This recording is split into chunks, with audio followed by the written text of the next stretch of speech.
To international news, Israel has approved a deal for Hamas to let some of its hostages go in exchange for a temporary truce. A senior Biden administration official says 3 Americans are expected to be part of the initial group to be released.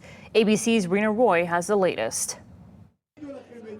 A deal approved to release hostages being held by Hamas. The Israeli War Cabinet voting in favor of the agreement. ABC News has learned about 50 women and children would be let go in exchange for about 150 Palestinian prisoners would be released by Israel. There would also be a 4-day ceasefire to allow humanitarian aid into Gaza. An Israeli source briefed on the deal tells ABC each day of the ceasefire will see a batch of 10 to 12 hostages released.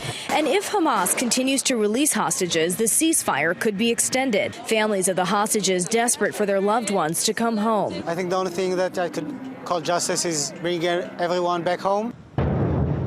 This as the war rages on in Gaza, devastating strikes killing dozens of civilians, according to the United Nations.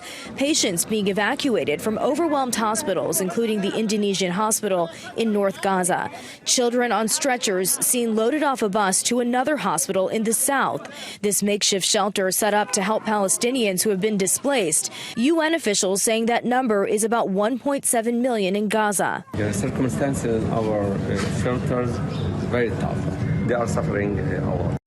And Israel is also under fire over mounting violence from Israeli settlers against Palestinians in the West Bank amid the war. President Biden calling on those settlers to be held accountable.